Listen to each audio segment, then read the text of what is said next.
بسم اللہ الرحمن الرحیم۔ القواعد الضروریہ لدحض شبہات الملحدین، ملحدین کے شبہات کا دفاع کرنے کے لیے ضروری قواعد۔ ان میں سے آج 11واں قاعدہ ذکر کیا جا رہا ہے۔ 11واں قاعدہ ہے تخلیق برائی کسب برائی کو مستلزم نہیں ہے۔ تخلیق برائی کسب برائی کو مستلزم نہیں ہے، اس کا مطلب کیا ہے؟ یہ علم عقائد اور علم اصول کلام میں سے ایک بنیادی قاعدہ ہے۔ تخلیق برائی سے مراد کیا ہے؟ دنیا میں جو بھی چیزیں وجود میں آتی ہیں اس کا پیدا کرنے والا اللہ تعالیٰ ہے، کیونکہ اللہ تعالیٰ ہر چیز کے خالق ہیں۔ تو زمین، آسمان، چاند، سورج، ستارے سب اللہ پیدا کیے ہیں۔ تو شراب کون پیدا کیے؟ زنا کا گناہ ہونا یہ کون پیدا کیے؟ چوری ایک عمل ہے، یہ کون پیدا کیے؟ ایک دوسرے کا قتل کرنا جس سے جان چلی جائے یہ کون پیدا کیے؟ تو اعمال کے خالق یہ بھی اللہ ہی ہیں، ورنہ انسان کو کیسے معلوم یہ چوری ہے، یہ نکاح ہے، یہ زنا ہے، یہ فلاں ہے بول کے؟ تو جب ہر چیز کے خالق اللہ ہیں تو برائی کے خالق بھی اللہ ہی ہیں۔ خنزیر کون پیدا کیے؟ اللہ ہی پیدا کیے۔ سام بچھو کون پیدا کیے؟ اللہ ہی پیدا کیے۔ نماز عبادت ہونا کون قرار دیے؟ اللہ ہی قرار دیے۔ شرک گناہ ہونا یہ کون بنائے؟ اللہ ہی بنائے۔ تو اچھائی کے خالق بھی اللہ ہی ہیں، برائی کے خالق بھی اللہ ہی ہیں۔ تو اسے بولتے تخلیق معصیت، تخلیق معصیت، تخلیق برائی۔ معصیت کی خالق اللہ کی ذات ہے۔ دوسرا ہے کسب معصیت، کسب برائی۔ اس کا مطلب کیا ہے؟ بندہ اپنے اختیار اور ارادے سے برے کام کرنے کو اپناتا ہے اور اس برے کام کا انجام بھی بھگتتا ہے۔ اس وجہ سے اس برے کام کے سزا کا مستحق بھی بندہ ہی ہوتا ہے۔ یہ ہے کسب معصیت۔ مثال کے طور پر خنزیر اللہ تعالیٰ پیدا کیے ہیں، اب خنزیر کھانا یہ حرام ہے۔ کوئی بندہ خنزیر کھا رہا ہے تو کھانے کا گناہ یا کھانے کا وبال کس پر ہوگا؟ نعوذ باللہ اللہ پر ہوگا یا کھانے والے پر ہوگا؟ کھانے والے پر ہوگا۔ اس سے کہا جائے گا کہ یہ خنزیر کھایا ہے، یہ نہیں کہا جائے گا کہ اللہ نے اسے خنزیر کھلایا ہے، چونکہ کھانے میں بندے کے ارادے کا دخل ہے، وہ اپنی مرضی سے کھا رہا ہے۔ وہ چاہتا تو کھاتا، چاہتا تو نہیں بھی کھا سکتا تھا۔ اس نے چاہت میں سے کھانا چاہا تو کھایا، نہیں کھانا چاہا تو نہیں کھاتا تھا۔ تو برائی کا کسب بندہ اپنے اختیار سے کرتا ہے، اس میں اللہ کے مرضی کا دخل نہیں ہوتا۔ یہ ہو گیا کسب معصیت۔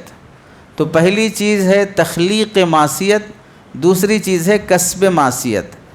اب تیسری چیز ہے تخلیق معصیت اور کسب معصیت میں التزام نہیں ہے۔ التزام نہیں ہے کا مطلب کیا ہے؟ اللہ اگر برائی کے خالق ہیں تو بندے کو وہ برائی کرنا ضروری ہے، یہ لازم نہیں ہے۔ اللہ تعالیٰ برائی کے خالق ہیں، اللہ برائی کے خالق ہیں بول کر بندے کو لازم ہو گیا کہ اب وہ برائی کرنا میں۔ اللہ جب برائی پیدا کرے ہیں تو میں وہ برائی کرنا پڑتا۔ برائی ہے تو میں کیسے نہیں کر سکتا ہوں برائی؟ پھر یہ بندہ نہیں کہہ سکتا۔ بندے کو برا کرنا لازم نہیں ہے، ضروری نہیں ہے، وہ اپنی مرضی سے برائی کرتا ہے۔ چنانچہ اگر ہم اسے دیکھیں، اللہ نے خنزیر پیدا کیا تو اب کوئی بندہ یہ نہیں بول سکتا اللہ جب خنزیر پیدا کیے ہیں تو میں خنزیر کھانا ضروری ہے میرے کو. یہ بول سکتے کیا؟ اللہ جب چوری کا عمل پیدا کیے ہیں تو مجھے چوری کرنا ضروری ہے. اللہ جب شراب پیدا کیے ہیں تو اب مجھے شراب پینا ضروری ہے. بول سکتے؟ تو پھر اگر ایسے ہی بولتے گئے تو اللہ پیشاب بھی پیدا کیے تو مجھے پینا ضروری ہے، اللہ پیخانہ بھی پیدا کیے مجھے کھانا ضروری ہے، تو سب بولتے جاؤ ایسے. تو تخلیق معصیت کسب معصیت کو مستلزم نہیں ہے. اللہ برائی پیدا کیے بول کر بندے کو برائی کرنا ضروری نہیں ہے. بندہ اگر کرتا ہے تو وہ اپنی ارادے اور اختیار سے کرتا ہے. اللہ کے برائی پیدا کرنے کی وجہ سے بندہ برائی کرنا ضروری نہیں ہے، وہ اس پر مجبور نہیں ہے. یہ ہو گیا قاعدے کی وضاحت. تخلیق معصیت کسب معصیت کو مستلزم نہیں ہے. ارے سمجھے؟ اگر ہم اسے اپنے ماحول کی مثالوں سے سمجھیں، مثال کے طور پر آپ راستے سے جا رہے ہیں، سمجھیے کہ کوئی بھینس، کوئی بیل، کوئی کتا کھڑا ہوا ہے. اب وہ کھڑا ہوا ہے بول کے اس کتے کو بھونکنا آپ پر ضروری ہے؟ آپ خاموش بھی جا سکتے تھے نا. آپ خاندانی دوستی کیوں دکھانا چاہ رہے اس سے کہ ہمارے ماں باپ کا یا ہمارے خاندان کا پرانا تعلق والا رشتہ دار کھڑا ہے بول کے اب اس کے قریب جا کے اسے بھونک رہے ہیں یا اسے کاٹ رہے ہیں؟ بھئی کیوں کر رہے اس طرح؟ نہیں، کھڑا ہے نا اس واسطے کر رہا ہوں. بھئی کتے کا وہاں کھڑا ہونے سے آپ کا اسے چھیڑنا ضروری ہے کیا؟ ضروری نہیں ہے نا. آپ خاموش جا سکتے تھے، لیکن آپ نے چھیڑا تو مطلب یہ ہوا کہ آپ اپنی مرضی سے خاندانی تعلق ظاہر کرے. اس میں اس کے کھڑے ہونے کا دخل وہاں پر نہیں ہے. کتے کے وہاں کھڑے ہونے سے آپ کا اسے چھیڑنا ضروری. بھئی بعض مرتبہ ہوتا نا کہ راستے سے جاتے ہوئے کوئی کتا کھڑا ہے، چپ تو بھی اسے ڈرانے کی کوشش کرتے، پتھر پھینکتے، پیر جھٹکتے، اسے بھگانے کی کوشش کرتے. یہ جو خاندانی تعلق اور محبت کا اظہار جو کتے سے کر رہے ہیں، اس میں کتے کی غلطی نہیں ہے کہ وہاں کھڑا ہے اس واسطے میں کر رہا ہوں، بلکہ آپ اپنے اختیار سے کر رہے ہیں. آپ وہ کرنے پہ مجبور نہیں ہے. ورنہ تو آپ کے جیسے بہت سے لوگ وہ ہیں جو گزر گئے اور اس سے کوئی اپنی دوستی ظاہر نہیں کیے. تو آپ کر رہے ہیں تو اس میں آپ اپنے اختیار سے کر رہے ہیں، آپ کرنے پہ مجبور نہیں ہیں. ارے سمجھے نہیں سمجھے؟ ایسے دسیوں مثالیں ہیں. مثال کے طور پر آپ کے سامنے ہوٹل دکھی تو کیا ہوٹل کا ہونا آپ کے اس ہوٹل میں جا کر کھانے کے لیے مجبوری اور ضروری ہے، یا آپ اپنے اختیار سے جاتے؟ اختیار سے جاتے. کوئی نہیں بولتا ہوٹل سامنے تھا اس واسطے میں مجبور ہو گیا کھانے پر، اگر نہیں ہوتا تو میں نہیں کھاتا تھا، ایسا بول کے جاتے. ہوٹل اپنی جگہ پر ہے، ہوٹل میں جانے نہ جانے، کھانے نہ کھانے، دونوں کا اختیار تھا. آپ نے ان میں سے ایک چیز چنی کہ جانا ہے، کھانا ہے، اپنے اختیار سے گئے اور اپنے اختیار سے کھائے. ہوٹل کا وہاں پر موجود ہونا آپ کو مجبور نہیں کر دیتا کہ آپ ضرور جائیں اور آپ کھائیں. اس کے بعد الزام لگائیں کس پر؟ ہوٹل پر، کہ وہ تھا بول کے میں کھایا، وہ نہیں ہوتا تو میں کیوں کھاتا تھا. ارے سمجھے نہیں سمجھے؟ ایسی جو بھی مثالیں دیکھ لیں. کوئی لڑکی کھڑی ہے تو آپ بدنظری کر رہے ہیں تو کیا بول سکتے کہ بھئی وہ لڑکی ہے بول کے میں بدنظری کر لیا، مجبور ہو گیا، نہیں رہتی تو میں کرتا ہی نہیں تھا. اس لڑکی کا کھڑا ہونا وہاں پر اس کے اپنے بھائی کے انتظار میں، باپ کے انتظار میں، یا کسی سامان کے خریدنے میں، کسی بھی وجہ سے وہ بھی ایک کام سے باہر نکلی ہے، تو اس کا باہر نکلنا آپ کو گناہ کرنے پر کیسے مجبور کر دیتا؟ آپ اگر گناہ کر رہے ہیں تو اپنی مرضی سے کر رہے ہیں، دوسرا آپ کو گناہ کرنے پر مجبور نہیں کر رہا ہے. تو یہ ہے التزام کہ تخلیق معصیت کسب معصیت کو مستلزم نہیں ہے۔ سمجھے نہیں سمجھے؟ اب اس کی چند مثالیں دیکھیں۔ ایک آدمی چاقو بناتا ہے، تلوار بناتا ہے، ہتھوڑی بناتا ہے، کلہاڑا بناتا ہے۔ لوہار کی دکان پہ جائیں گے تو آپ کو مختلف طرح کے اسلحہ، چاقو، کوئتہ، کلہاڑی، تلوار، بہت سی چیزیں ملیں گی۔ تو لوہار اسلحہ بنانے والا، چاقو، تلوار اور کلہاڑی بنانے والا، وہ اس کا خالق ہے، اس کا صانع ہے، بنانے والا ہے۔ اب بنا کر دکان میں بیچنے کے واسطے رکھ دیا۔ جیسے کپڑے، چپل، جوتے مارکیٹ میں بکتے ہیں، ویسے چاقو، تلوار، کلہاڑی سب بک رہے ہیں۔ اب اگر آپ کا مارکیٹ سے گزر ہوا، وہاں آپ نے تلوار یا چاقو کی دکان دیکھی، تو آپ اس دکان پر جانے پر مجبور ہیں کہ دکان دکھی بول کے میرے ہاتھ پیر کام کرنا چھوڑ دیے، سیدھے میں گھس گیا اور میں جا کے خرید لیا، ایسا مجبور ہیں؟ یا آپ کو جانے کا بھی اختیار ہے، نہیں جانے کا بھی اختیار ہے؟ دونوں کا اختیار ہے۔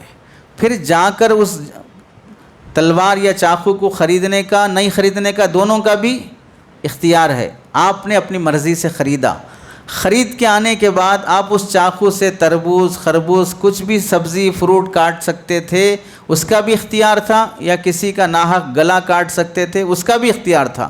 اس میں سے آپ نے نعوذ باللہ کسی جانور کا یا کسی انسان کا مرڈر کر دیا، قتل کر دیا، تو اب اس کے بعد یہ بولنا کہ تلوار کی، چاقو کی دکان دکھی تو میں مجبور ہو گیا لے کے اسے مار دینے پر، یہ عقل میں آنے والی بات ہے؟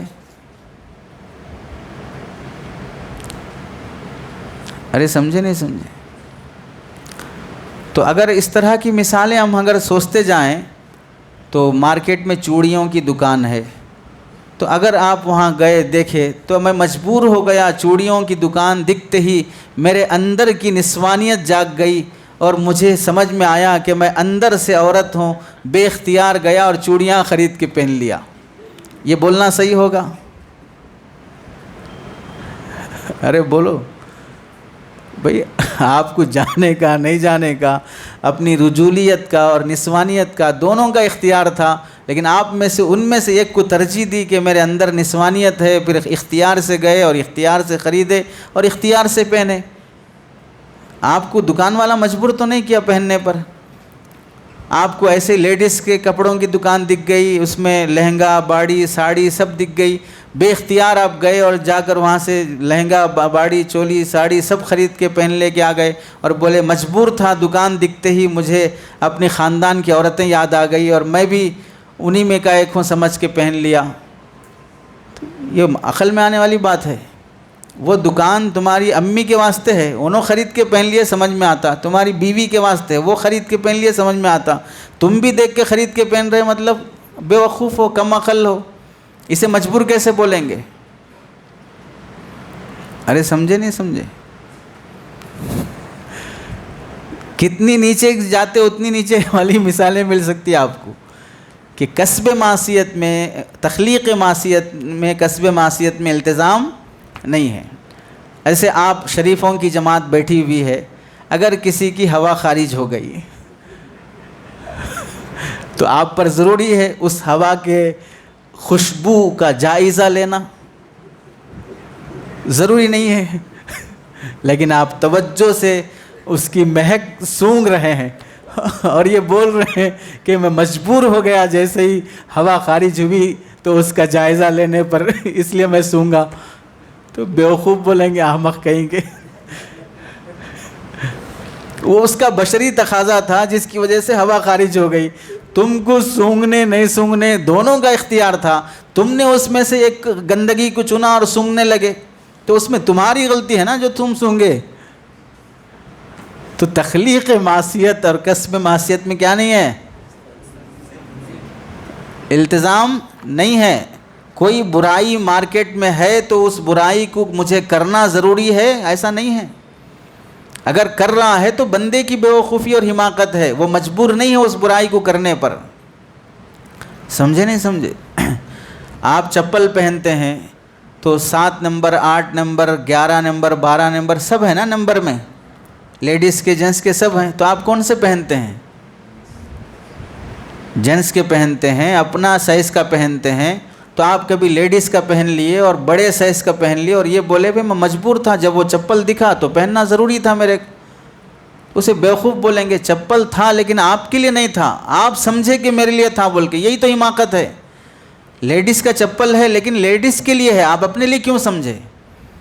سائز 12 نمبر کا ہے، وہ بڑے لوگوں کے لیے ہے، آپ اپنے لیے کیوں سمجھے؟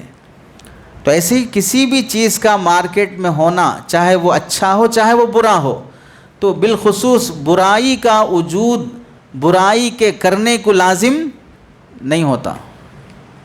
سمجھے؟ اب یہاں پر کھڑکی کے پاس کھڑے ہیں، سامنے سے لڑکیاں گزر رہی ہیں، تو اب کھڑے ہو کر گھور رہے ہیں بھئی ہم مجبور ہیں دیکھنے پر. مجبور نہیں ہیں، آپ گنہگار ہیں، اپنے ارادے سے دیکھ رہے ہیں، بدذات ہیں، کمذات ہیں. گزرنے والیوں میں آپ کی ماں بہن بھی ہو سکتی ہے، جیسے آپ دوسروں کی ماں بہن کو دیکھ رہے ہیں، آپ کی ماں بہن کو بھی کوئی نہ کوئی دیکھ رہا ہوگا. چونکہ کسی کے گھر کی عورت گھر میں بیٹھی ہوئی نہیں ہے، باہر نکل رہی ہے، کبھی ماں باہر جاتی ہے، کبھی بہن باہر جاتی ہے. تو آج میں دوسروں کی ماں بہن کو دیکھ رہا ہوں تو میری ماں بہن کو بھی غائبانہ کوئی دوسرا دیکھ رہا ہوگا. اور میں یہ بولنا کہ مجبور ہوں ان کو دیکھنے پر، مجبور نہیں ہیں، آپ مختار ہیں، اپنی مرضی سے دیکھ رہے ہیں. تو تخلیق معصیت کسب معصیت کو مستلزم نہیں ہے. چنانچہ اس کی پہلی مثال ہے ہتھیار بنانا الگ چیز ہے، ہتھیار کا غلط استعمال کرنا الگ چیز ہے. ہتھیار کا بنانے کو ہتھیار کے استعمال کرنے کو ہتھیار کے غلط استعمال کرنے کو لازم نہیں کرتا. آپ دیکھیں کہ آپ کے گھر میں بھی چاقو ہے نا، ہر ایک کے گھر میں ہے، تو اس سے کسی کا گلا کاٹتے ہیں، پیٹ کاٹتے ہیں یا سبزی کاٹتے ہیں؟ سبزی ہی کاٹتے ہیں نا. تو ہتھیار بھی ہے، ہتھیار کا استعمال بھی ہو رہا ہے، لیکن صحیح استعمال ہو رہا ہے. کیوں صحیح استعمال ہو رہا ہے؟ استعمال کرنے والی عورت نے چاہا کہ صحیح استعمال کروں تو سبزی کٹ رہی ہے. اگر غلط استعمال کرتے تو غلط استعمال بھی ان کے اختیار سے ہوتا تھا. چنانچہ دلیل یہ ہوگی اگر تخلیق برائی، تخلیق معصیت کسب معصیت کو مستلزم ہے تو پھر انسان اس دارالامتحان میں مختار نہیں رہے گا بلکہ مجبور ہو جائے گا.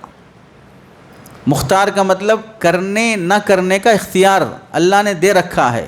9واں قاعدہ جو آپ لوگوں کو جو سمجھائے ہیں، اس قاعدے کو سمجھانے کے لیے کہ دارالامتحان میں امتحان دینے والے کو صحیح غلط دینے کا، بولنے کا، لکھنے کا اختیار دینا ضروری ہے.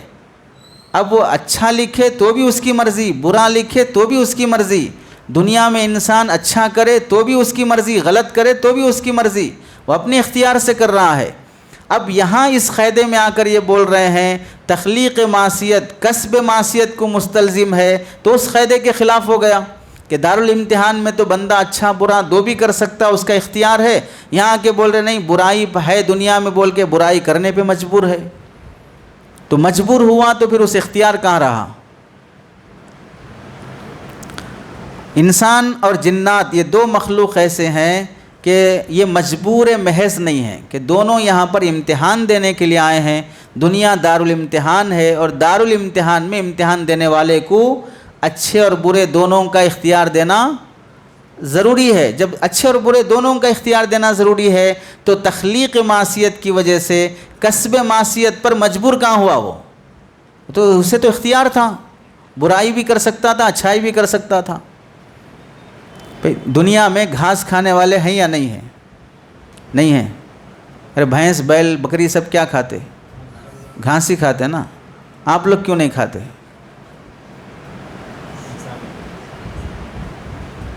کھانا چاہے تو نہیں کھا سکتے؟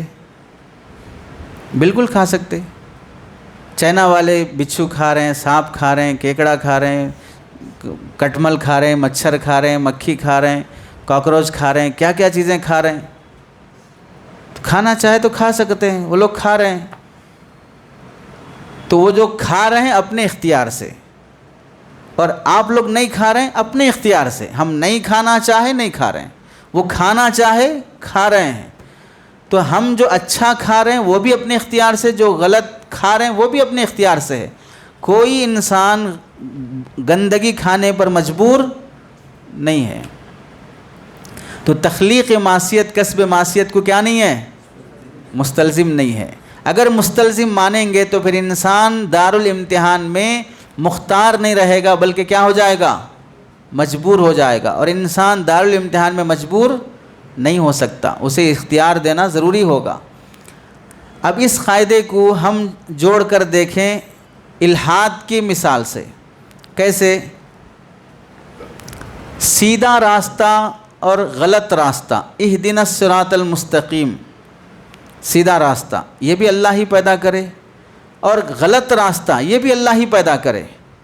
اب اگر کوئی بندہ غلط راستے پہ چل رہا ہے اور گمراہ ہو رہا ہے تو اس گمراہی کا الزام اللہ پر دینا صحیح ہے کہ بھئی آپ غلط راستہ پیدا کرے، اس واسطے بندے غلط راستے پہ چلے۔ آپ غلط راستہ بنانا ہی نہیں تھا، سیدھے ایک ہی راستہ سیدھا راستہ بنانا تھا تو بندے غلط راستے پہ نہیں چلتے تھے۔ جیسے اس کی مثال، ایمان دینا اور کفر دینا سب کس کے اختیار میں ہے؟ مومن بنانا اور کافر بنانا اللہ کے اختیار میں ہے۔ تو اللہ تعالیٰ سارے مسلمانوں کو مومن کیوں نہیں بنایا، کسی کو مومن کسی کو کافر کیوں بنایا؟ اگر سب کو مومن بناتا تو پھر کوئی کافر ہی نہیں ہوتا، اور جب کوئی کافر ہی نہیں ہے تو سب جنت میں جاتے، جب سب جنت میں جاتے تو پھر جہنم کی ضرورت ہی نہیں پڑتی، عذاب کی ضرورت ہی نہیں پڑتی۔ تو اللہ ہی بنائے نا یہ سب کچھ ایسا۔ ارے سمجھ رہے؟ یہ ہے اعتراض۔ تخلیق ایمان، ایمان کون بنائے؟ اللہ بنائے۔ تخلیق کفر، کفر کون بنائے؟ وہ بھی اللہ ہی بنائے۔ تو تخلیق ایمان اور تخلیق کفر، خالق ایمان اور کفر کے اللہ ہیں، لیکن ایمان کو اور کفر کو اختیار کرنے والا انسان ہے۔ یہ اپنی مرضی سے مسلمان بنا تو مسلمان، اپنی مرضی سے کافر بنا تو کافر۔ جیسے نعوذ باللہ اگر کوئی، جیسے آج کل سنتے ہیں کہ بہت سی مسلمان لڑکیاں غیروں کے ساتھ جاتی ہیں، مرتد ہو جاتی ہیں، کافروں سے نکاح کر لیتی ہیں، تو اب بتاؤ کہ وہ مومن ہے، اب وہ کسی غیر لڑکے سے تعلق رکھ کر کافر مرتدہ بن رہی ہیں، اس میں اس کے اختیار کا دخل ہے کہ نہیں ہے؟ تو ایمان بھی ہے، کفر بھی ہے دنیا میں۔ اب ہمیں اختیار ہے، چاہے ہم ایمان کو اختیار کریں یا کفر کو اختیار کریں۔ اگر بندہ کفر کو اختیار کرتا ہے تو اپنی مرضی سے کرتا ہے، اگر ایمان کو اختیار کرتا ہے تو بھی اپنی مرضی سے کرتا ہے، اس میں اللہ کا دخل نہیں ہے۔ سمجھ گئے؟ تو اب اعتراض کیا ہے؟ اگر خدا نے گمراہی کو پیدا ہی نہ کیا ہوتا تو آج لوگ گمراہ نہ ہوتے، تو اللہ گمراہی کو کیوں پیدا کرے؟ اس کی وجہ سے بندے گمراہ ہو رہے ہیں۔ تو جواب کیا ہے؟ گمراہی پیدا کرنا الگ چیز ہے، گمراہی کے راستے پر چلنا الگ چیز ہے۔ گمراہی پیدا کرنے کی وجہ سے گمراہی کے راستے پر چلنا ضروری نہیں ہے، چل رہا ہے تو اپنے مرضی سے اپنے اختیار سے چل رہا ہے۔ اللہ کسی کو غلط راستے پہ چلنے پہ مجبور نہیں کیے ہیں۔ تو تخلیق معصیت کسب معصیت کو مستلزم نہیں ہے۔ اگر دنیا میں کوئی مذہب نہیں ہوتا، صرف اسلام ہی ہوتا تو سب ہدایت پر ہوتے۔ اللہ نے دوسرے مذاہب بھی پیدا کیے، اس وجہ سے لوگ دوسرے مذاہب میں چلے گئے۔ اگر وہ مذاہب ہی نہیں ہوتے تو سب سیدھے راستے پہ ہوتے، یہ بولنا غلط ہے۔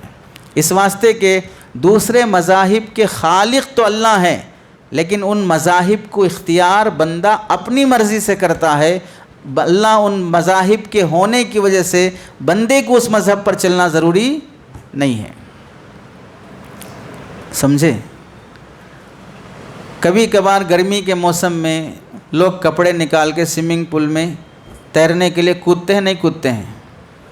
تو سامنے سوئمنگ پول دکھا تو فوراً جسم اپنے اندر کیا داعیہ پیدا کرتا؟ گرمی کا موسم ہے، سوئمنگ پول ہے، پانی ہے، تازہ ہے، پسینہ بھی ہے، نہانے کا موسم بھی ہے، تو کپڑے اتارو اور سیدھے چھلانگ لگاؤ، کودو۔ یہ من کرتا نہیں کرتا ہے؟ اور اس طرح من کرنے کے بعد کودنا، چھلانگ لگانا، یہ اپنے ارادے سے ہو رہا ہے یا مجبوراً بندہ بے اختیار خود بخود اس کے کپڑے اتر جا رہے ہیں، وہ اپنے آپ کو پکڑنا چاہے تو بھی نہیں ٹک رہے ہیں اور خود بخود جا کے گر جا، اس طرح ہوتا ہے؟ ارادے سے ہی جاتے نا۔ اسی طرح اگر سامنے آگ جلتی ہوئی نظر آئے، اس موقع پر یہ بندہ جیسے سوئمنگ پول میں کپڑے نکال کے کودا، ویسے آگ میں کپڑے نکال کے کود رہا ہے، اور یہ بول رہا ہے جیسے وہاں پانی دیکھ کے تقاضا ہوا ویسے یہاں آگ دیکھ کے کیا ہوا؟ تقاضا ہوا اور میں کود گیا۔ تو اسے بیوقوف بولیں گے کہ نہیں بولیں گے؟ وہاں پانی بھی اسے نہیں بلا رہا تھا کودو بول کے، یہاں آگ بھی نہیں بلا رہی ہے۔ پانی میں کودنا اپنے اختیار سے ہے، ویسے آگ میں کودنا بھی اپنے اختیار سے ہے۔ ایسے ہی ایمان کی مثال پانی کی ہے اور آگ کی مثال کفر کی ہے۔ اپنی مرضی سے ایمان لانا چاہو تو راستے کھلے ہیں، اپنی مرضی سے کفر میں جانا ہو تو راستے کھلے ہوئے ہیں۔ اچھا برا سب ہے دنیا میں، بندہ اپنی مرضی سے اسے اختیار کرتا ہے۔ اللہ کے برائی کو پیدا کرنے کی وجہ سے بندہ برائی کرنے پہ مجبور ہے، ایسا نہیں ہے۔ ارے سمجھے نہیں سمجھے؟ غلاظت کھانے والے حیوان بھی دنیا میں ہیں یا نہیں ہیں؟ خنزیر کیا کھاتا ہے؟ غلاظت ہی کھاتا ہے نا۔ تب کوئی بندہ انسان یہ سمجھے کہ بھئی جانور غلاظت کھاتے ہیں، وہ بھی اللہ کا پریوار ہیں، اللہ کی مخلوق ہیں، ہم بھی اللہ کی مخلوق ہیں، جب وہ کھا رہے ہیں تو ہم بھی کھانے پہ مجبور ہیں، یہ سوچ کر اگر کوئی گوبر کھا رہا ہے تو اس کا وہ کھانے پہ مجبور ہے یا اپنی اختیار سے کھا رہا ہے؟ جو بھینس، جو بیل، جو گائے گوبر دے رہا ہے، وہ تو اس کے حیوانی تقاضے کی وجہ سے کھایا بول کے اب گندگی نکلنا چاہے نا، تو اس واسطے گندگی نکل رہی ہے۔ اب آپ یہ بول رہے ہیں میں مجبور تھا، گوبر دیکھتے ہی مجھ سے رہا نہیں گیا اور میں بے قابو ہو کر جا کے لپک کے کھا لیا، اس طرح بول رہے ہیں تو یہ معقول بات ہے؟ تو گندگی کا ہونا گندے ہونے کو لازم نہیں کرتا۔ اگر کوئی گندا ہو رہا ہے تو کیا ہو رہا ہے؟ اپنے ارادے اور اختیار سے ہو رہا ہے۔ تو اب خلاصہ کیا ہوا اس قاعدے کا؟ اللہ صرف اسلام ایک ہی مذہب پیدا کرتے، دوسرے مذہب پیدا نہ کرتے تو کوئی گمراہ نہیں ہوتا تھا۔ اللہ نے دوسرے مذہب بھی پیدا کیے، اس واسطے بندے گمراہ ہو گئے۔ یہ بولنا صحیح ہے غلط ہے؟ غلط ہے، اس واسطے کہ دیگر باطل مذاہب کا ہونا آپ کو باطل مذاہب پر چلنے پہ مجبور نہیں کرتا۔ آپ چل رہے ہیں باطل مذہب پر تو اپنے اختیار سے چل رہے ہیں۔ سمجھ گئے قاعدہ اور اصل اعتراض؟ سمجھ گئے قاعدہ کیا تھا؟ تخلیق معصیت کسب معصیت کو مستلزم نہیں ہے۔ اب الحاد کا اس سے مثال کیا ہے؟ اللہ دوسرے مذاہب اور گمراہی کے راستے پیدا کرنے کی وجہ سے بندے گمراہ ہو گئے، یہ غلط ہے، اس قاعدے کے منافی ہے، کیونکہ تخلیق معصیت کسب معصیت کو مستلزم، تو باطل مذاہب کا ہونا باطل مذہب پر چلنے کو مستلزم نہیں ہے۔ آپ صحیح مذہب پر بھی چل سکتے ہیں، آپ اپنی مرضی سے غلط مذہب پہ جا رہے ہیں۔ سمجھ گئے؟ تو بندوں کے گمراہ ہونے کا نتیجہ یا وبال کس کی طرف منسوب نہیں کر سکتے؟ اللہ کی طرف منسوب نہیں کر سکتے۔ نہیں سمجھے؟ یہ آسان مثال اس کی ہے کہ اگر آپ کسی دکان سے چاقو خرید کے لے جا کے نعوذ باللہ کسی کا قتل کر دیے، اب اس پر چاقو کس کمپنی کی ہے، کون سے دکان کی بل ہے، وہ دیکھ کر پولیس قتل کرنے والے کو چھوڑ کر جس دکان سے وہ چاقو وغیرہ خریدا ہے اس دکان والے پر کیس کر رہی ہے، یہ عقل والی بات ہے؟ وہ کیا بولے گا؟ بھئی میں تو چاقو بیچنے والا ہوں، بیچنا گناہ ہے کیا؟ بیچنا کرائم ہے؟ بیچنا کرائم نہیں ہے، یہ چاقو لے جا کر جو قتل کیا ہے وہ قتل کرنا کرائم ہے، بیچنا کرائم کیسے ہو جائے گا؟ تو اللہ کا معصیت کا خالق ہونا کرائم نہیں ہے، معصیت کو بندے کا اختیار کرنا یہ کرائم ہے. سمجھ گئے؟ یہ 10واں قاعدہ. کتنا؟ 11واں قاعدہ تھا. 12واں قاعدہ، کسی چیز کا سمجھ میں نہ آنا اس کے باطل ہونے کی دلیل نہیں ہے. کسی چیز کا سمجھ میں نہ آنا اس کے باطل ہونے کی دلیل نہیں ہے.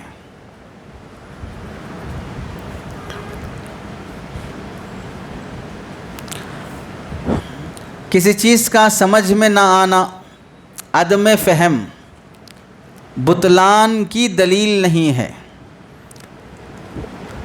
ایسے ہی کسی چیز کا موجود نہ ہونا اس چیز کے سمجھ میں، کسی چیز کا سمجھ میں نہ آنا اس چیز کے نہ ہونے کی، باطل ہونے کی دلیل نہیں ہے. یہ قاعدہ ہے. اب اس کی چند مثالیں دیکھیں. عربی میں اس قاعدے کو کہیں گے عدم الوجدان لا يدل على عدم الوجود. عدم الوجدانی، کسی چیز کا نہ ملنا، کسی چیز کا سمجھ میں نہ آنا اس چیز کے نہ ہونے کی دلیل نہیں ہے، یا اس چیز کے باطل ہونے کی دلیل نہیں ہے. چند مثالیں اس کی دیکھیں. قرآن مجید میں ہے وَيَسْأَلُونَكَ عَنِ الرُّوحِ قُلِ الرُّوحُ مِنْ أَمْرِ رَبِّي. روح کے بارے میں لوگ آپ سے سوال کرتے ہیں کہ روح کیا چیز ہے، تو آپ ان سے کہہ دیں کہ روح کی حقیقت ہمیں پوری طرح معلوم نہیں ہے، بس اللہ تعالیٰ کا امر ہے. قُلِ الرُّوحُ مِنْ أَمْرِ رَبِّي، روح اللہ کا امر ہے. اب اس کے بارے میں ہم سمجھیں، انسان کے زندگی میں جو یہ زندہ رہتا ہے روح کی وجہ سے رہتا ہے. کہاں ہے وہ روح؟ کہاں سے آتی ہے؟ مرتا ہے تو کہاں سے نکلتی ہے؟ کون دیکھا آج تک اس روح کو کہ وہ ہے تو انسان زندہ، وہ نہیں ہے تو انسان چلے جاتا؟ جسم کے کس حصے میں ہے وہ روح؟ دماغ میں ہے، پیٹ میں ہے، دل میں ہے؟ کہاں ہے وہ روح؟ کوئی اس کی حقیقت کو آج تک سمجھ نہیں سکا. حتیٰ کہ اتنی ٹیکنالوجی بڑھ گئی کہ انسان ایکس رے کے ذریعے سے اور سٹی اسکین کے ذریعے سے پوری باڈی کو اسکرین پر دیکھ سکتا ہے کہ اندر کیا کیا چل رہا ہے، رگوں میں کیا ہو رہا ہے، دل میں کیا ہو رہا ہے. اس کے باوجود بھی انسان جب مرتا ہے تو روح کہاں سے نکل کے جاتی ہے؟ چاروں طرف سے کمرہ پیک ہے، شیشے کے گلاس میں مریض کو رکھا گیا ہے، پیشنٹ کو، اور اس کی سکرات کا، موت کا وقت ہے، اور روح نکل کے پورے چاروں طرف سے گلاس کے اندر بند ہے بندہ.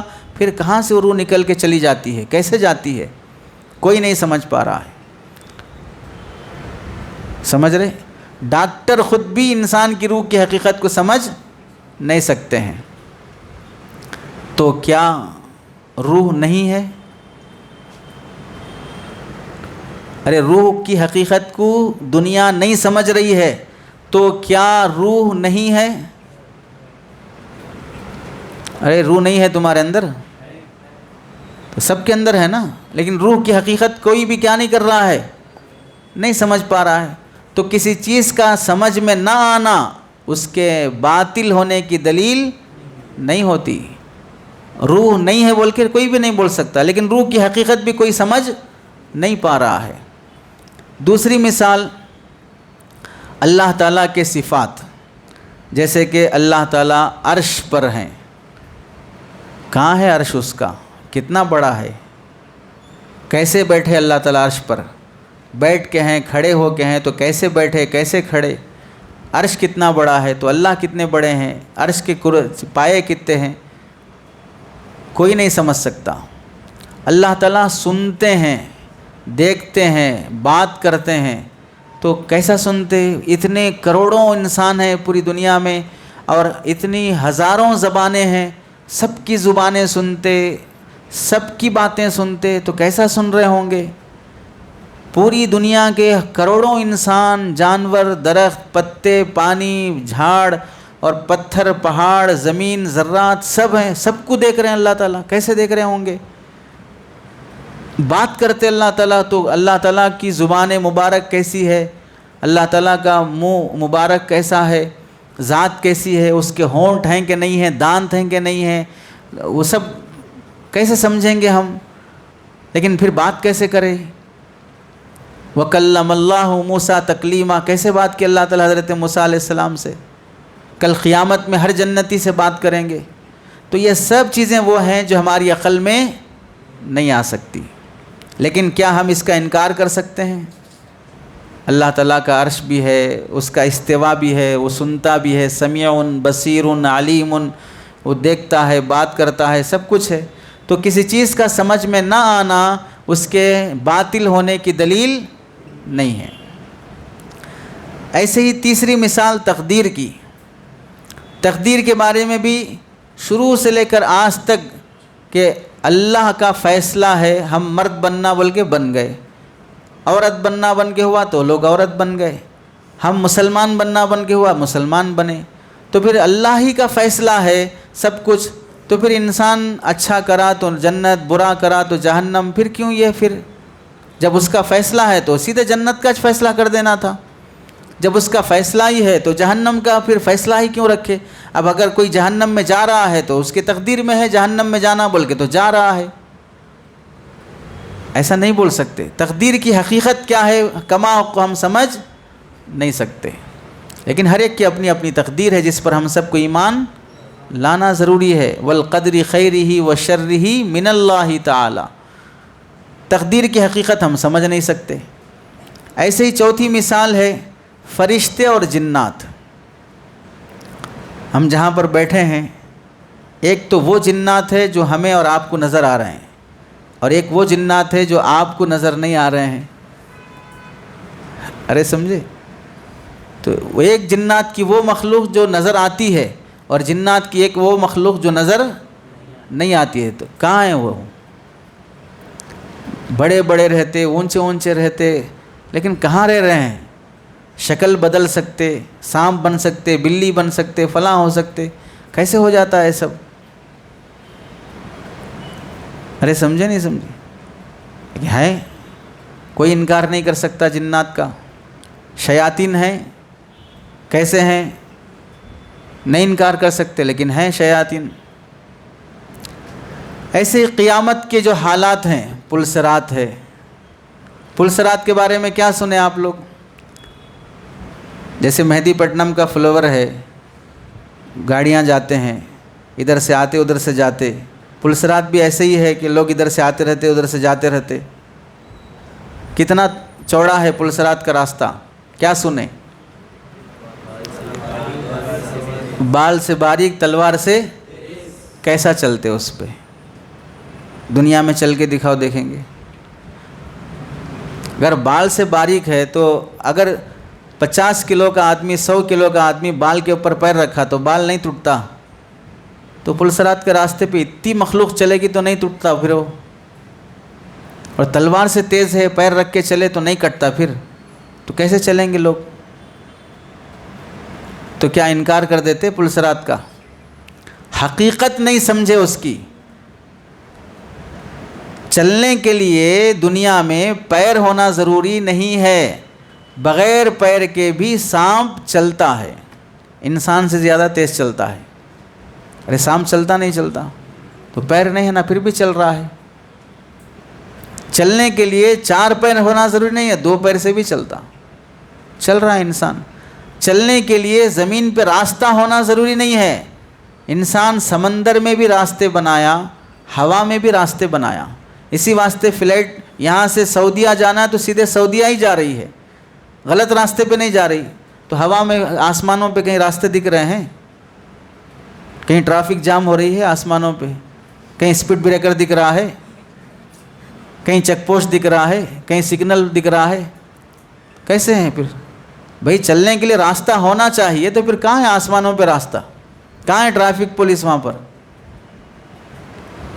یہ خود دنیا کی مثالیں ہیں کہ پلسرات کی حقیقت ہم نہیں سمجھے، لیکن جیسے دنیا کے راستے مختلف ہیں ان پر انسان چل رہا ہے، ویسے آخرت کا بھی ایک راستہ ہے جس پر انسان چلے گا، لیکن اس کی حقیقت سمجھ نہیں سکتا۔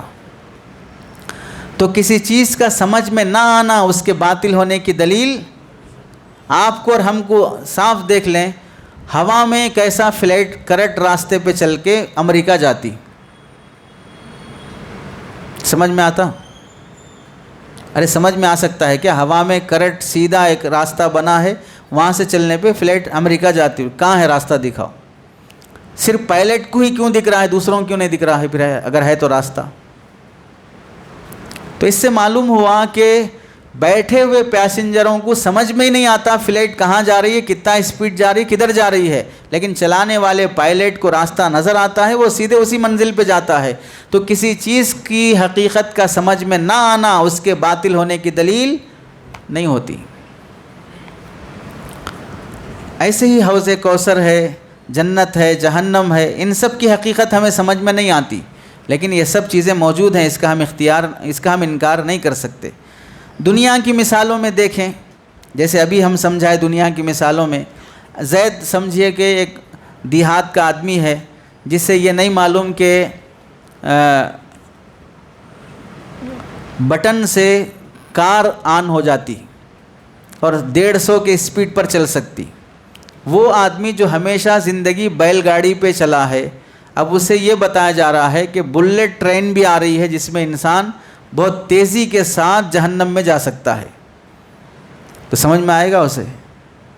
بھئی جو زندگی بھر بیل گاڑی دیکھا، اسے ہوائی جہاز ہوا میں اڑ کر انسان جاتا بول کے اگر آج سے ایک 500 سال پہلے لوگ بولتے تو اس زمانے کے لوگوں کو سمجھ میں آتا؟ تو نہیں سمجھ میں آیا ان زمانے کے لوگوں کو، تو کیا غلط ہے یہ بات؟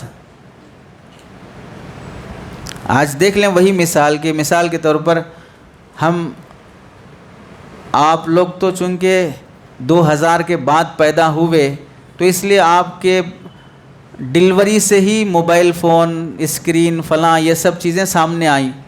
تو جو آج سے 50 سال پہلے کوئی وائر کنیکشن نہیں ہے، یہاں بیٹھ کر ہم ویڈیو کال سے امریکہ بات کر سکتے، سعودیہ بات کر سکتے، ہمارے بچے کی آواز، بھائی باپ کی آواز ڈائریکٹ وہاں سے ہم کو سنائی دیتی، اور درمیان میں یہاں نیچے مسجد میں جو بیٹھ کے بکلے رہے ان کی آواز نہیں آ رہی ہمارے، اور یہاں سے امریکہ والوں کی آواز آ رہی۔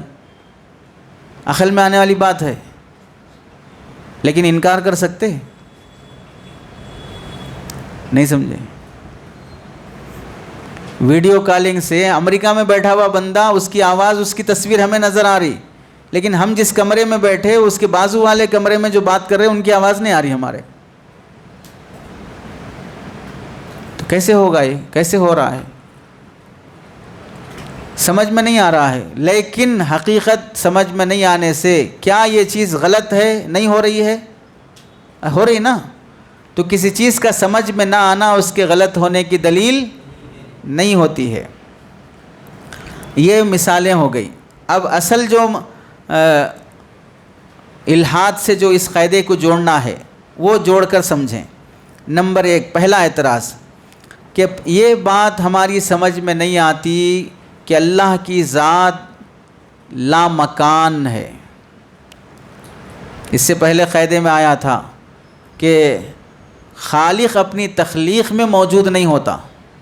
اللہ تعالیٰ اگر دنیا بنائے تو باہر رہ کے دنیا بنائے، دنیا میں رہ کے دنیا نہیں بنائے۔ سورج بنائے تو باہر رہ کے بنائے، سورج میں رہ کے نہیں بنائے۔ جیسے بہت سی مثالیں دیے، بھئی اگر پکانے والا بھگونے کے باہر رہ کے پکاتا، اندر رہ کے نہیں پکا سکتا ہے۔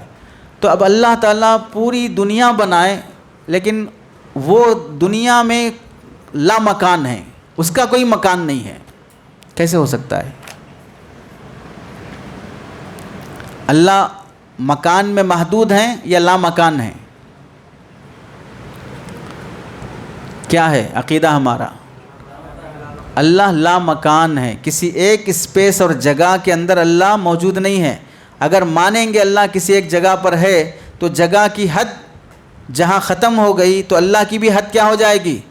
ختم ہو جائے گی۔ اور جو محدود ہوتا ہے وہ باقی نہیں رہ سکتا، ختم ہو جائے گا، اور خدا کا باقی رہنا ضروری ہے۔ محدود ہو گیا کا مطلب ختم ہو گیا۔ مثال کے طور پر آپ دیکھیے موبائل کہاں سے کہاں تک ہے؟ یہاں سے لے کے یہاں تک ہے۔ یہاں تک بولنے کے بعد اب اس کے بعد کیا نہیں ہے؟ موبائل نہیں ہے، تو ختم ہو گیا یہ۔ تو یہاں سے یہاں تک اللہ ہے بولے تو اس کا مطلب یہ ہو کہ وہاں اللہ نہیں ہے، اب ختم۔ حالانکہ اللہ ایسا نہیں ہے، وہ سب جگہ پر ہے۔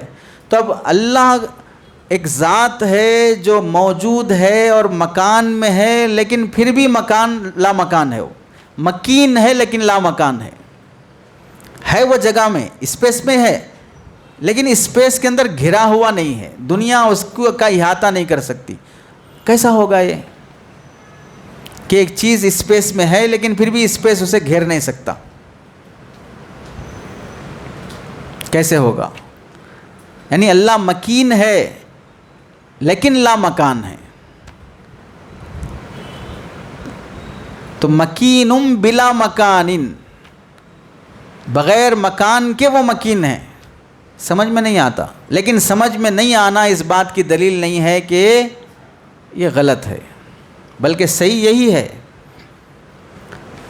سمجھ گئے پہلا اعتراض کہ اللہ اگر ہیں تو پھر لامکان کیسے ہیں؟ پھر لامکان ہونا سمجھ میں نہیں آ رہا ہے، تو سمجھ میں نہیں آنا اس کے غلط ہونے کی دلیل نہیں ہے۔ دوسرا اعتراض، جب انسان ذرہ ذرہ ہو جائے، مٹی بن جائے، مر کر مٹی میں دفن ہو جائے اور اس کی پوری باڈی، گوشت، ہڈیاں سب ختم ہو جائے، پھر انسان دوبارہ کیسے پیدا ہوگا؟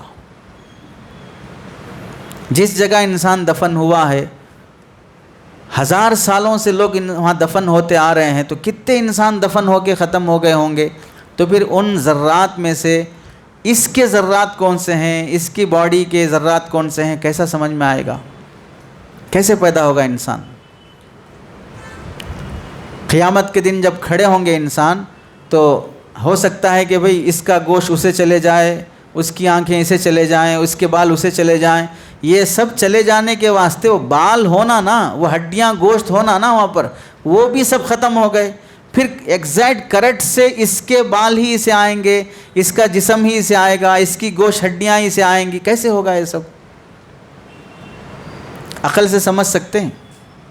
نہیں سمجھ سکتے، لیکن سمجھ میں نہ آنا اس کے غلط ہونے کی دلیل نہیں ہے۔ ارے سمجھے نہیں سمجھے؟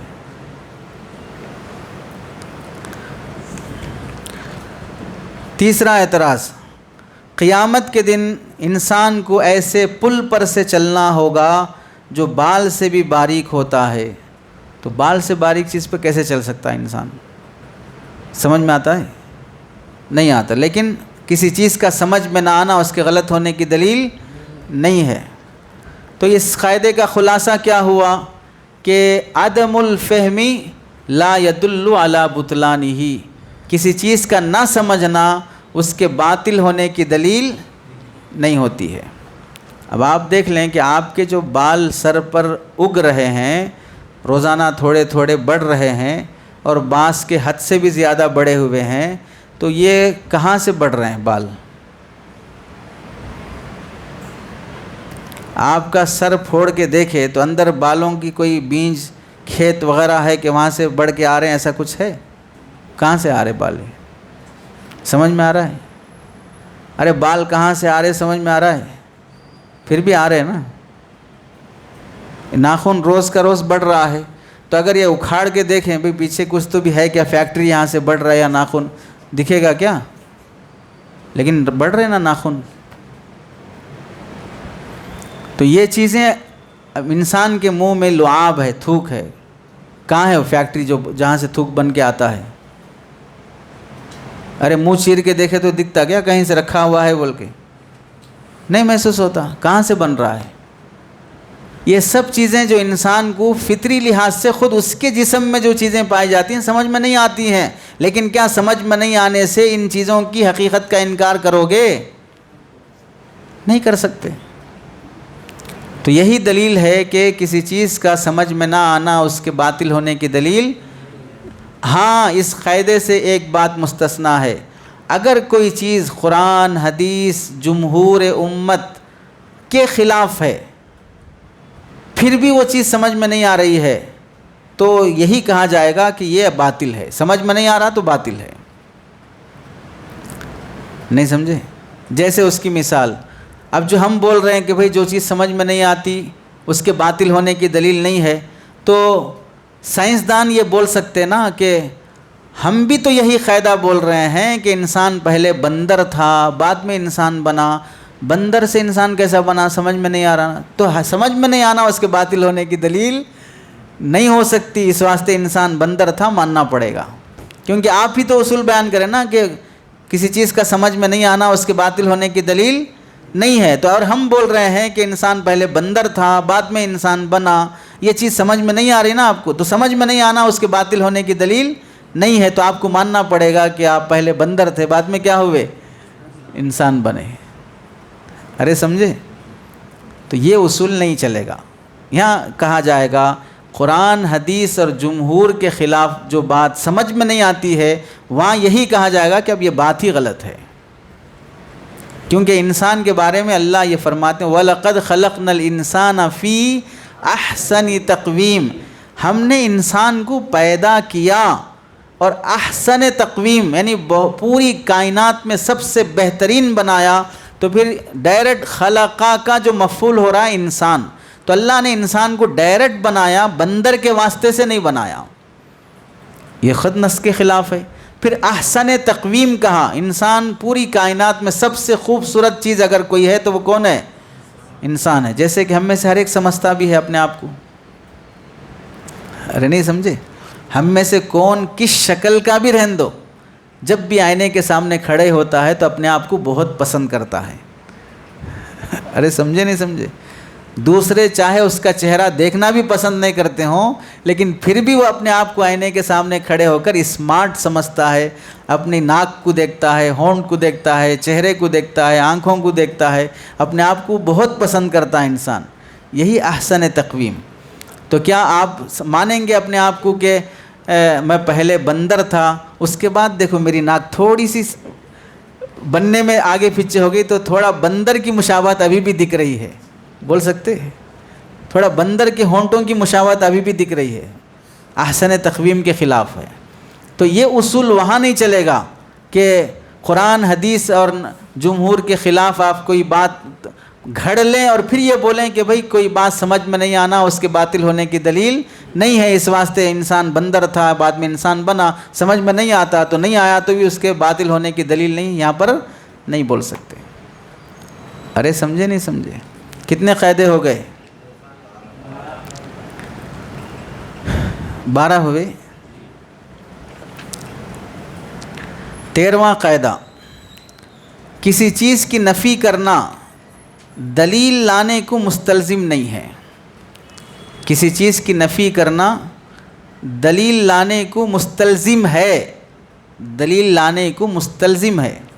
مثال کے طور پر دیکھو، زید کہتا ہے کہ ہوائی جہاز موجود نہیں ہے، تو ہوائی جہاز نہیں ہے بول کے جو کہہ رہا ہے دلیل لانا بھی کس کے ذمہ ہے؟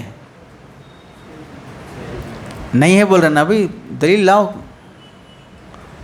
آپ ہوائی جہاز نہیں ہے بول رہے ہیں تو دلیل سے پیش کرو ہوائی جہاز نہیں ہے بول کے، تو دلیل لانا بھی کس کے ذمہ ہے؟ جو بول رہا ہے ہوائی جہاز نہیں ہے بول کے اسی کے ذمہ ہے۔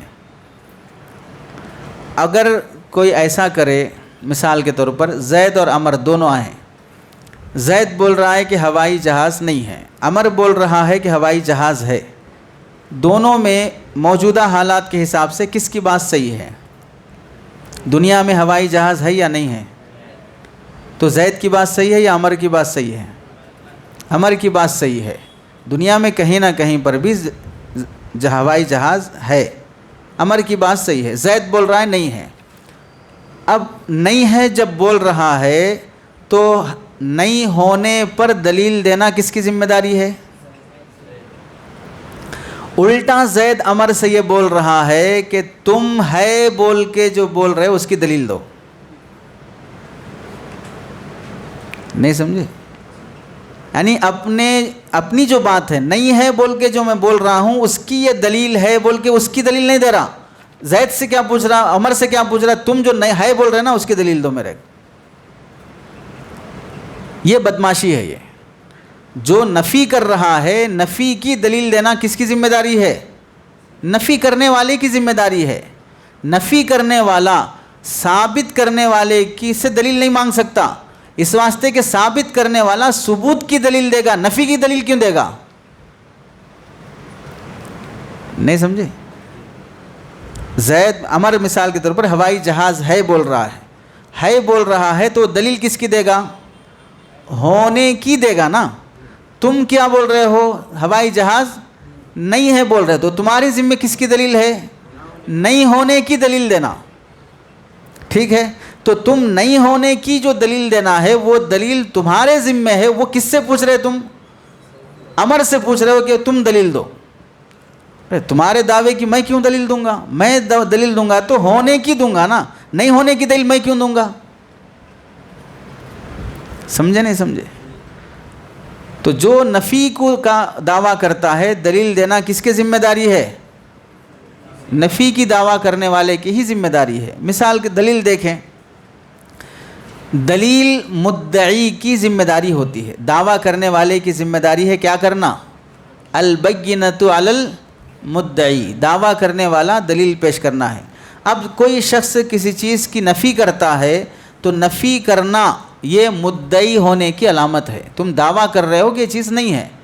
اب جب تم دعویٰ کر رہے ہو یہ کہ چیز نہیں ہے تو اب حکم دو قسم کا رہتا. یا تو کبھی حکم اس بات کرنے کا ذریعہ رہتا ہے، یعنی ثابت کرنے کا ذریعہ ہوتا ہے، کبھی نفی کرنے کے ذریعے سے ہوتا ہے. تو کسی چیز کی نفی کرنا بھی ایک حکم ہے. مثال کے طور پر زید قائم، زید کھڑا ہے، یہ بھی زید کے بارے میں خبر ہے. زید لیس بقائم، یہ بھی زید کے بارے میں کیا ہے؟ ایک خبر ہے. خبر مثبت بھی ہوتی ہے، خبر منفی بھی ہوتی ہے. تم یہاں پر ہوائی جہاز نہیں ہے بول کے جو بول رہے یہ خبر ہی ہے، البتہ خبر کیا ہے؟ منفی ہے. خبر مثبت پر جیسے دعویٰ ہوتا، خبر منفی پر بھی کیا ہوتا؟ دعویٰ ہوتا. دعویٰ جس کو جو کرتا ہے دلیل بھی کیا ہوتی ہے؟ اسی کے ذمہ ہوتی ہے. تو جو دلیل جو دعویٰ کر رہا ہے نہ ہونے کی دلیل بھی پیش کرنا اسی کے ذمہ ہوتا ہے. اب اس قاعدے کے لحاظ سے ہم الحاد سے اس کو جوڑ کے سمجھیں کہ اعتراض کیا ہے؟ دنیا فطری قوانین کے تحت چل رہی ہے، لہٰذا ما فوق الفطرت کوئی ہستی موجود نہیں ہے. یہ دعویٰ ہے ملحد کا. دنیا فطری قوانین کے تحت چلتی. فطری قوانین کا مطلب کیا ہے؟ جو بھی زندہ ہے، زندے کو کھانا، سونا، پینا، بشری تقاضے، میاں بیوی، بچے، بھوک پیاس، جوانی بڑھاپا، یہ سب ہر جانور کے ساتھ ہے نا. انسان، جنات، بندر، جنگل کے درندے پرندے سب کے ساتھ ہے. تو ساری کائنات جو چل رہی ہے یہ فطری قوانین کے تحت چل رہی ہے. کوئی بھی زندہ رہنا ہے تو کھانا پینا اس کے لیے ضروری ہے. اب اللہ کی ذات بھی حی لا یموت، وہ بھی زندہ ہے، کبھی وہ فنا نہیں ہوتی وہ ذات، لیکن وہ نہ کھاتی ہے، نہ پیتی ہے، نہ سوتی ہے، نہ اسے بیوی ہے، نہ بچے ہے، کچھ بھی نہیں ہے. تو ملحد یہ کہتا ہے دنیا فطری قوانین کے تحت چلتی ہے، ہر انسان فطرت کا پابند ہے، تو اللہ بھی کوئی ذات ہے تو اسے بھی فطری قوانین کے تحت چلنا ہوگا.